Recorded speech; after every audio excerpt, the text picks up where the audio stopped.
Kast cuando son las 10 de la mañana con 5 minutos en Magallanes, 9 con 5 en el resto de Chile. ¿Cómo estás, José Antonio? Gusto de saludarlo, buenos días desde Magallanes. Muy buenos días, bien, gracias a Dios, dentro de todo lo que ha significado esta tremenda crisis por la cual estamos pasando. ¿Cuál es su visión, su análisis que se puede hacer a esta altura de esta crisis sanitaria, José Antonio, respecto de cómo es la estrategia que está llevando adelante la administración del Estado, del gobierno de Sebastián Piñera? Bueno, esta es una crisis que nos ha ido sorprendiendo a todos a nivel mundial por los distintos casos que se van dando y distintas formas de abordarlo. Y dentro de lo que se ha señalado internacionalmente, todos los análisis apuntan a que el gobierno en Chile lo está haciendo lo mejor que se puede y mucho mejor que en otros países. Eso lo reconoce la Organización Mundial de la Salud y también entidades económicas, porque aquí la crisis principal es la crisis sanitaria, pero producto de la crisis sanitaria y producto de el estado de violencia que sufrimos en el mes de octubre del año pasado, la economía nacional también se vio afectada y se va a ver afectada una vez que podamos superar esta crisis sanitaria. Y en ambas líneas el gobierno lo ha hecho bien, en el sentido de ir tomando todas las medidas de distanciamiento sanitario, de control sanitario, toque de queda, aislamiento, cordones sanitarios, toques de queda. Ustedes ya llevan un poco más de una semana en cuarentena total. Y así se ha ido dando la situación en las distintas comunas de acuerdo al nivel de contagios que hay. Y la otra línea es la económica, donde ya vamos en la segunda, en el segundo plan de medidas que adopta el gobierno, esta vez en la línea más de las pymes y de los trabajadores informales, cosa que también se anticipa a lo que viene, que es una crisis económica importante. Ayer, a propósito de eso que está diciendo José Antonio, ayer José Manuel Silva tiene que haber visto usted o leído la entrevista que además se viralizó algunas partes del director de inversiones de la Larraín Vial Asset Management, donde dice que la discusión que va a partir en estos momentos es, ok, tenemos que ver el tema sanitario, pero esto implica no parar la economía, el desarrollo económico, implica riesgos, y esos riesgos es que van a morir personas. ¿Usted piensa así también que van a morir muchas personas producto de que el país no puede parar en términos económicos?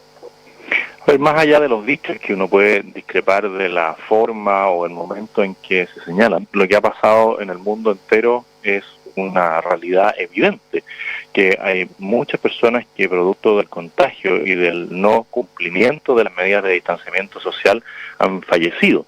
Y aquí las autoridades en esa línea han sido mucho más prudentes, por ejemplo, que las autoridades que tienen en España, que sabiendo que ya el virus estaba presente en su país, no hicieron nada para detener manifestaciones masivas como las del 8 de marzo. Eso aquí en Chile, gracias a Dios, ha sido distinto.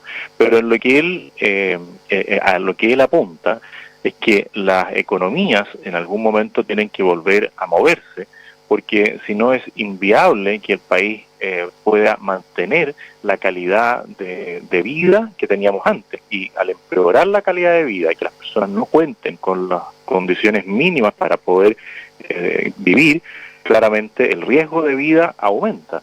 Así que nosotros, imagínense que en Punta Arenas se acabara el gas en una época de frío extremo. Bueno, claramente eso haría mucho más compleja la situación, por lo tanto tiene que ver cómo seguir proveyendo de gas a todos los habitantes de la zona. Y así con los distintos servicios, si la JUNAEP no entrega la alimentación a los niños porque no hay una producción de bienes para poder alimentarlos, bueno, la crisis sería total. Por lo tanto, parte de la economía tiene que seguir funcionando y por eso tenemos que buscar la manera de cómo seguir adelante, resguardando todo lo que se pueda a las personas, pero es inviable un país que quede paralizado completamente desde cosas que uno a veces no considera, como por ejemplo el retiro de la basura domiciliaria. Imagínense que la cuarentena total impidiera el retiro de la basura domiciliaria. Bueno, sería una situación de insalubridad extrema que solo aumentaría la crisis.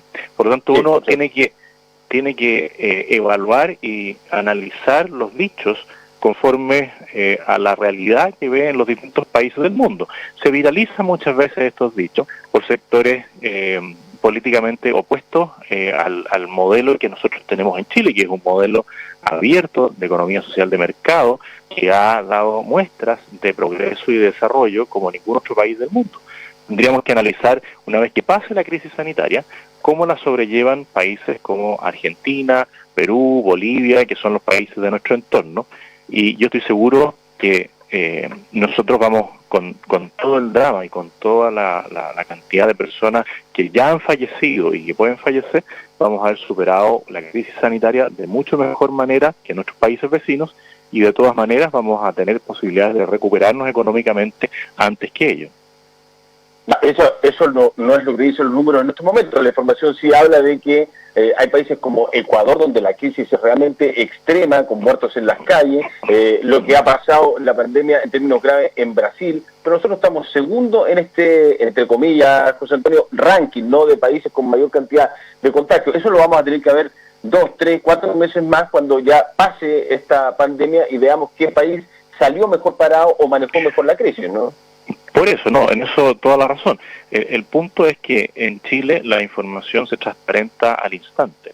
Hay países, por ejemplo, en Ecuador, donde todavía no hay acuerdo en la cantidad de personas que han fallecido producto de la crisis, porque no hay cifras oficiales. Y en Argentina suceden situaciones similares. En muchas provincias argentinas, sobre todo las del norte, la infraestructura que existe es muy precaria. Y ellos todavía tienen problemas tan básicos como la cólera, que nosotros en Chile superamos, porque en su momento utilizamos bien los recursos públicos para superar cosas tan básicas como el agua potable, el alcantarillado, la luz eléctrica, que en su gran mayoría en Chile todas las personas tienen a su alcance. Hay un grupo importante que todavía les falta el agua potable para poder lavarse las manos con jabón, que es una de las medidas sanitarias fundamentales en este caso. Otros países no lo tienen.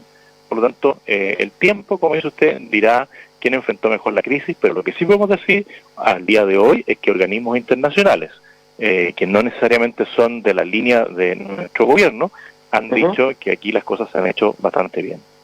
Sí, la OMS también ha dicho, señor Kast, que sería muy prudente empezar, y lo dijo hace 5 o 6 días aproximadamente, empezar a hacer los exámenes, los test, a gente que no tiene síntomas, porque el virus está, por decirlo de alguna forma, escondido, ¿no? Hay mucha gente que está contagiada y que está contagiando, pero que no está con un examen registrado como COVID-19 positivo. No sé si me entiende, ¿no? Hay mucho, sí. El virus está escondido, ¿no?, por decirlo de alguna forma.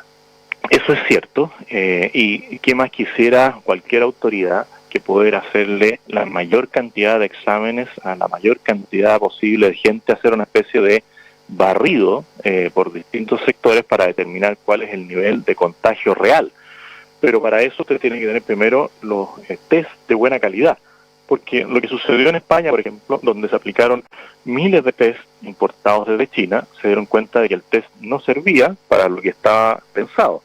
Por lo tanto, fue una mala política pública, y en esto el mundo entero se vio sorprendido por esta pandemia, y muchos países han optado por retener los recursos en sus propios países y no compartirlos con el resto. Esto es un fracaso, por ejemplo, para la Comunidad Económica Europea completa, porque ellos apuntaban a la solidaridad entre las distintas naciones, y lo que se vio en esta pandemia es que cada país cerró sus fronteras y se quedó con los bienes sanitarios que producía, dejando a otros sin esos elementos. Por ejemplo, Francia produce mascarillas y no le exportó ninguna mascarilla más a España.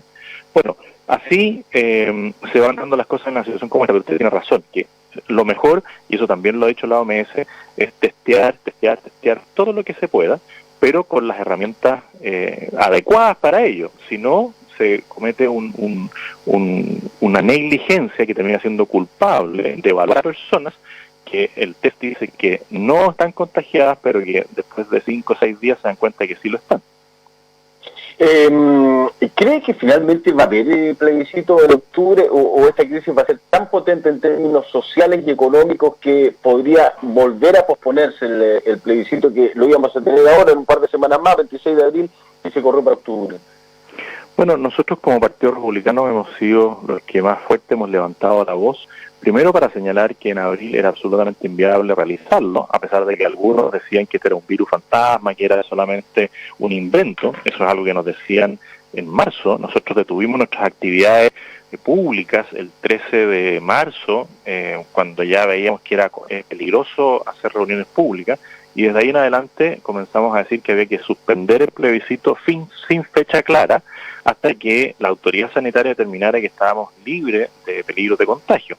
Los políticos aquí nuevamente miraron sus propios intereses y no los de la ciudadanía, porque cuando deciden postergar el plebiscito para octubre, claramente lo hacen mirando cuál es el mejor interés de cada partido, prorrogan las elecciones municipales, prorrogan las elecciones de gobernadores regionales, ajustan todas las prohibiciones que podían tener algunos para ser candidatos, por lo tanto arreglan las reglas del juego para la optimización de los resultados electorales de cada uno, en vez de poner en la primera posición el tema sanitario económico. Claramente en octubre no vamos a estar en condiciones de realizar un plebiscito donde tengamos que gastarnos más de 25.000 millones de pesos por lo bajo, para que después, si es que ganara eventualmente la apruebo, ir a un segundo evento electoral para elegir 200 legisladores adicionales a los más de 200 que ya tenemos. Y eso la ciudadanía lo va a rechazar, a mi juicio, completamente. Nadie podría imaginarse que Chile, que hoy día tiene más de 200 parlamentarios, tenga que tener otros 200 más para dictar una nueva constitución, siendo que además el próximo año se renueva la Cámara de Diputados por completo. Es decir, si que se aprobara en el plebiscito hacer una asamblea constituyente, tendríamos el año 2021, a finales de 2021, 400 legisladores para hacer un trabajo que perfectamente podrían hacer menos de 200, si es que hicieran bien su pega. Por lo demás, cuando vemos cómo se han legislado en los últimos días algunas situaciones, como por ejemplo el de los permisos de circulación, uno dice, bueno, estos parlamentarios ya tienen 2 años de experiencia y no son capaces de sacar adelante una ley sin un error. ¿Cómo será que si estas mismas personas u otros sin experiencia tuvieran que tener la responsabilidad de redactar una constitución? Lo que menos necesita Chile, con esto termino, es incertidumbre una vez que superemos la crisis sanitaria. Nosotros lo que necesitamos es certeza jurídica en los derechos que existen para que se produzca inversión que a la larga nos trae el progreso tan necesario para mejorar la calidad de vida de las personas. Entiendo entonces que usted preferiría y va a remar por ese lado del río de que no haya elecciones para un cambio constitucional y que se pueda arreglar la norma de la Carta Fundamental de otra forma, ¿no? Así es, nosotros hemos señalado que es inconducente y no correspondería en octubre hacer un plebiscito por el gasto económico, político que ello implica, y de llegar a hacerse, claramente estamos por el rechazo, como lo tuvimos en la primera oportunidad en que se iba a dar ahora el 26 de abril, y estoy convencido de que si llegan a hacerlo, el rechazo va a ganar por una muy buena diferencia. ¿Qué cree que va a pasar en 2 meses más cuando, producto de esta crisis que afecta en lo económico, que es lo que hemos venido conversando en este diálogo, la gente o un sector de la población no tenga para comer? Socialmente puede ser muy complejo, o sea, podemos retroceder a los peores momentos de saqueos en la revuelta social, en el estallido social. Eso se podría repetir en base a que no hay incertidumbre, como usted bien decía, se podría parar, pero lo que más hay hoy en día es incertidumbre en todo ámbito. Entonces, ¿podría repetirse esto en un par de meses más, José Antonio?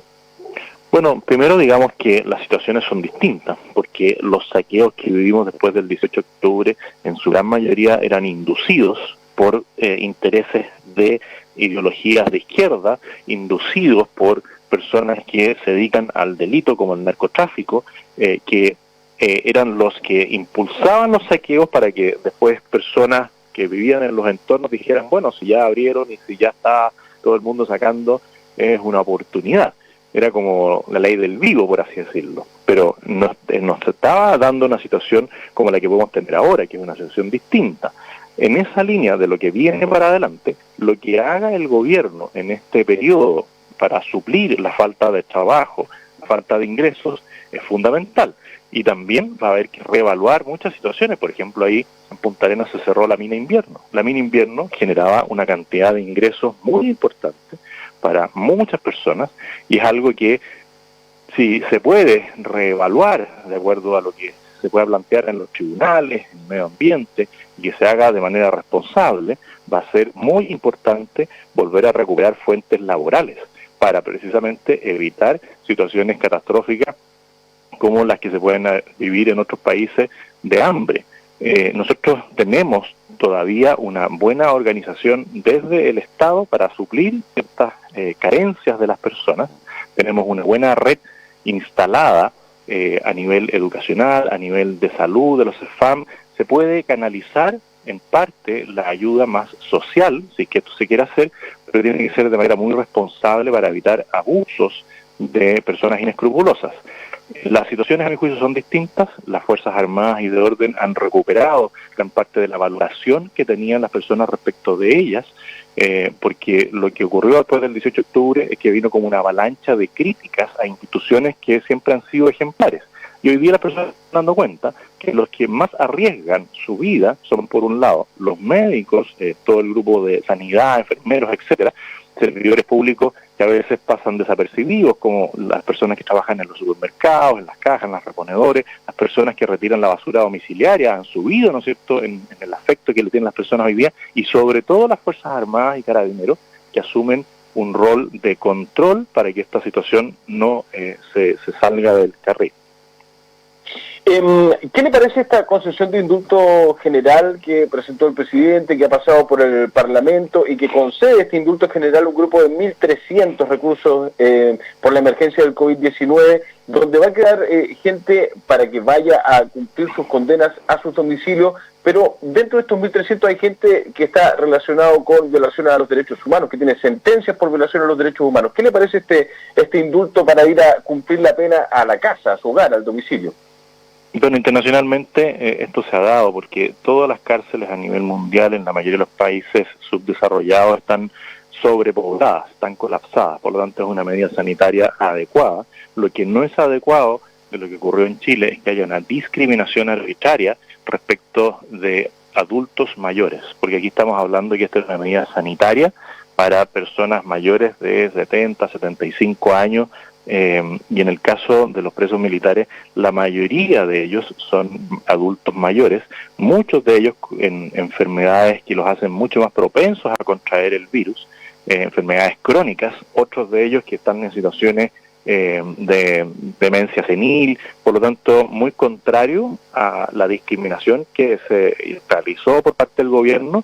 Si yo hubiese seguido siendo parlamentario, claramente habría votado en contra, como lo hizo el diputado Urrutia, el Partido Republicano, y otros parlamentarios como el diputado Jürgensen, Mellado, Bobadilla. Yo habría estado dentro de ese grupo de parlamentarios y tratando de convencer a otros de que el gobierno no podía excusarse diciendo que tenía una ley distinta para garantizar el trato humanitario a las personas para acelerar esta ley.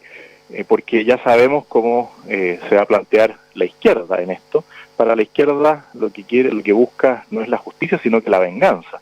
Por lo tanto, para haber aprobado esta ley, yo le habría pedido al gobierno que votara primero la otra ley, la ley humanitaria para adultos mayores sobre 70 años, cosa que no hizo. Ahora la única alternativa sería que el presidente de la República use su facultad de indulto, cosa que es bastante difícil porque ya de esos presos militares han muerto 11 en prisión bajo su mandato, y con eso él demuestra que en esa línea no cumplió con su compromiso dado ya 2 veces en sus campañas previas a ser electo.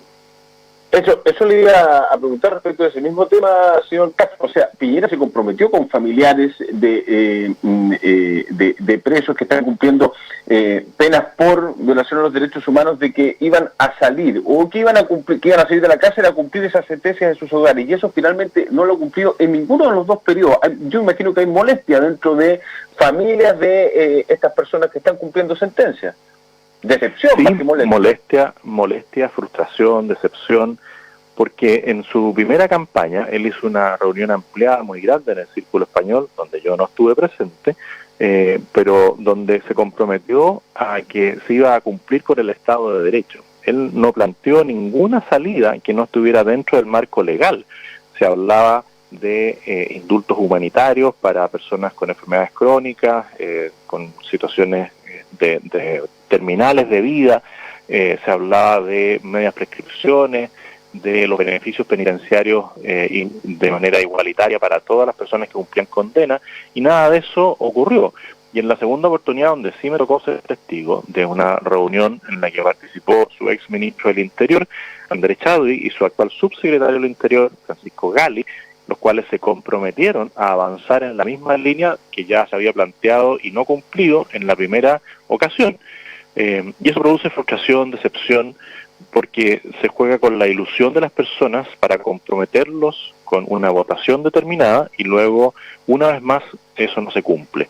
El presidente perdió una gran oportunidad de cumplir con su palabra y eso, a mi juicio, fue parte del por qué el presidente bajó en la adhesión en las encuestas, porque al mundo cristiano evangélico no se le cumplió lo que se planteaba en defender y promover los valores de la familia, de la vida, y al mundo militar en retiro no se le cumplió con las expectativas que se le habían planteado de salidas alternativas para algunos de ellos. Nunca se ha dicho que todos iban a salir, sino que algunos de ellos que estuvieran en condiciones más difíciles. Y ese tipo de situaciones hace que las personas que votaron por él se desencanten y se alejen de su presidencia. Y los índices anteriores a la crisis sanitaria reflejaban esa decepción. Hoy día el presidente ha subido de nuevo en la valoración de la ciudadanía porque, como dicen muchos analistas, el presidente es un mal político pero un buen gestor. Y en eso uno tiene que estar agradecido de estar bajo el mando de un gobierno como el de Sebastián Piñera y no bajo el mando de lo que podría haber sido Michelle Bachelet, que claramente frente a situaciones críticas no tenía las soluciones adecuadas. ¿Y fue adecuada esa foto en Plaza Italia del presidente Piñera el viernes pasado? Absolutamente inadecuada. Yo también lo señalé, me llevé varias críticas de cercanos al presidente, que le celebran y le aplauden todo, pero esto hay que ser muy claro.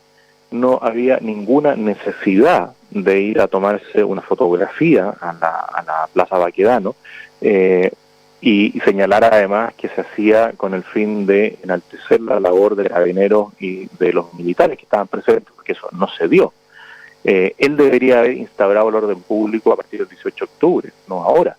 No quita eso que el presidente tiene la libertad de desplazarse por todo Chile y tomar las medidas adecuadas, sanitarias, económicas, pero claramente en este caso retrocedió un paso después de haber avanzado dos, con las gestiones que estaban haciendo sus ministros de Hacienda y de Salud.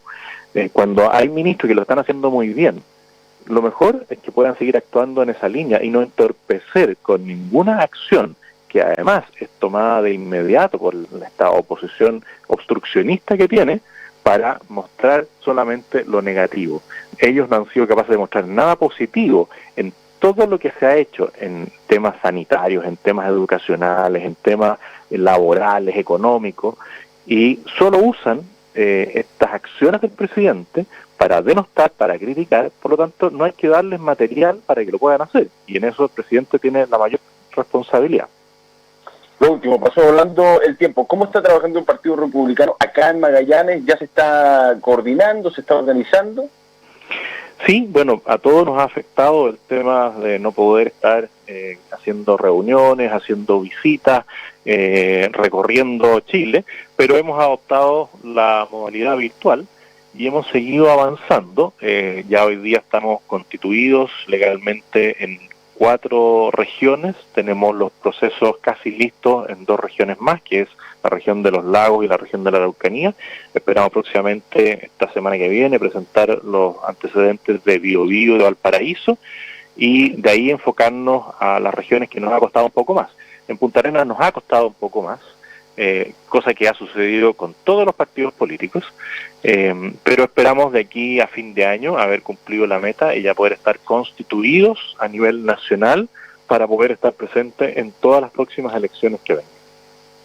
José Antonio Kast, presidente del Partido Republicano, muchas gracias por conversar con el Buenos Días Región de Polar Comunicaciones a esta hora para toda la región de Magallanes y la Patagonia chilena Argentina. Que le vaya muy bien, ¿ah? Muchas gracias a ustedes y también gracias por la labor que hacen de informar objetivamente a la ciudadanía. Un abrazo. Que esté muy bien. Chao, buen día, buena jornada. 10:30, pausa y ya venimos.